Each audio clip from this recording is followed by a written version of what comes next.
second graders, it's Mrs. Clark. Today in math, what we are going to do is we are going to spend some time looking at a couple of students' examples of subtraction number stories. Yesterday, we talked about how you could make your own subtraction number story. And I told you to start thinking about if a turnaround fact would work for a subtraction number story. I hope you had time to think about that. Go ahead and get your story back out that you started working on, and I would like you to look that over again after we look at a couple of students' examples.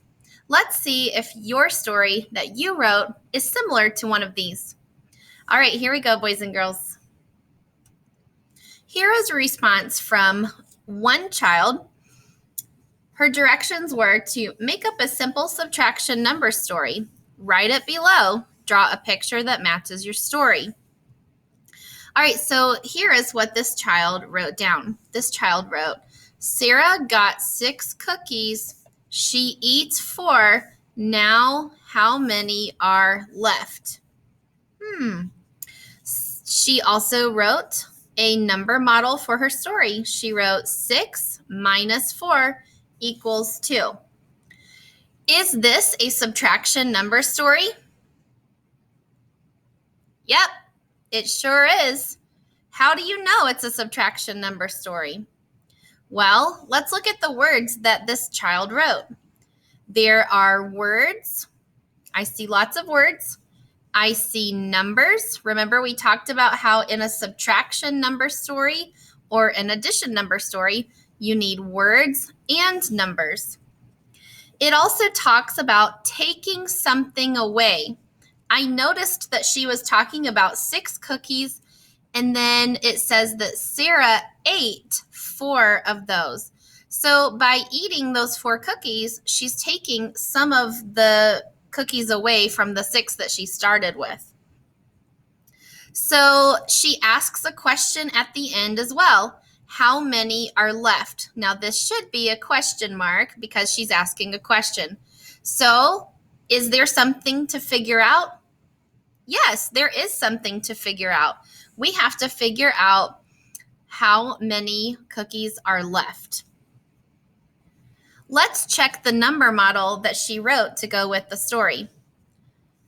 Here, she wrote her number model. 6 minus 4 equals 2. Does the number model match the number story? Yes, it does. She started with 6 cookies. Then she ate 4, and now 2 are left. Let's look at the second part of this child's story problem. In the second part, it says, do you believe that the turnaround rule works for subtraction? Use your number model or number story to help explain your thinking. This child, the same child, wrote the turnaround fact for the problem she just finished writing. She wrote 4 minus 6 equals, and then she put a 0 here. She said because 4 minus 6 is lower than 2. And then at the bottom, she wrote, it's not true. Okay? Why do you think this child wrote 4 minus 6 in problem 2? Well, this child was trying to do a turnaround problem like we did with an adding problem. But this is not going to work with subtraction. The child was trying the turnaround rule with 6 minus 4, but it didn't work out because I know that if I hold 4 fingers up, can I take 6 away from these 4? Nope, it does not work. So she wrote that it's not true and that this turnaround fact does not work with her subtraction problem. Let's go ahead and look at another child's example. All right, here we have child B.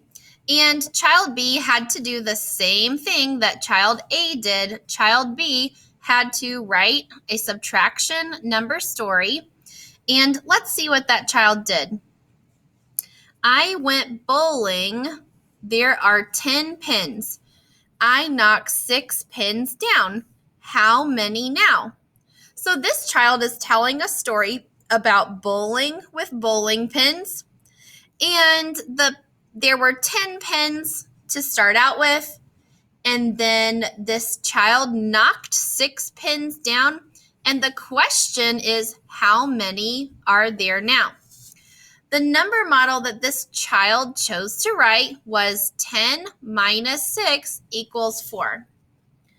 In the second part of this child's response, when we asked the question, do you believe the turnaround rule works for subtraction?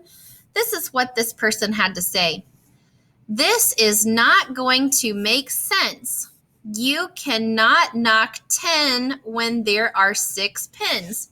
So kind of like I just showed you, if there are 6 pins up, let me see if I can make that a little, okay. If there are 6 pins up, I can't knock 10 down. That would not make sense. So what is this child trying to tell us in problem number 2? Do you think this child believes the turnaround rule works for subtraction?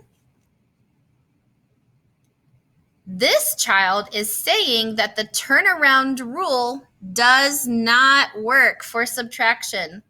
When the child switched the numbers 10 and 6 in the number story, it didn't make sense because you can't knock 10 pins when there are only 6 to start with. How can this child complete the response to problem 1? What did this child leave out? They made a story with words and numbers. They made a number model, 10 minus 6 equals 4. What's missing from this child's number story? If you said picture, you are correct. This child could have drawn a picture to help with the problem. Let me go ahead and show you what this child's picture could have looked like.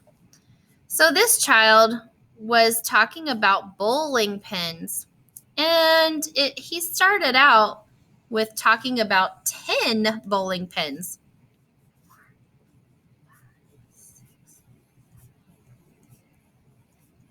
All right, I believe this is 10. 1, 2, 3, 4, 5, 6, 7, 8, 9, 10.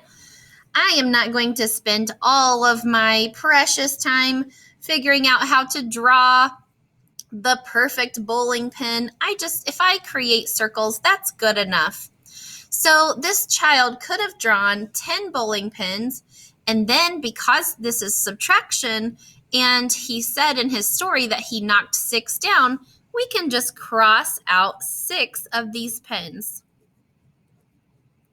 And then we can look at how many pins are left standing. So if this child were to go back and draw a picture to go along with their story problem, this is what it might look like. All right, now it's your turn to look back at your story that you started creating yesterday. Here are some questions to ask yourself as you look back at your story. Do you have words in your story? Do you have numbers in your story? And is there something to figure out? Is there a question at the end with a question mark? Make sure that you have all of those parts to your simple subtraction story. If you haven't done it yet, think about a story that you could tell where there's several things and then some things get taken away. What do you want to ask the person that's reading your problem? What are they going to have to figure out? I can't wait to hear some of your stories. Maybe some of your classmates will be able to help you solve the problem. Go ahead and take some time right now to finish up your simple subtraction story. Make sure you tell a story, ask a question, write a number model, and also don't forget to draw your picture. A picture can help a whole lot. If you have not done your math boxes on page 30, I believe. 32. If you have not done your math boxes on page 32, I encourage you to do that as well. Spend some time with your simple subtraction story, and then you can go on to happy numbers and some of your other assignments. All right, boys and girls, it's been great teaching you today, and I'll see you later. Bye.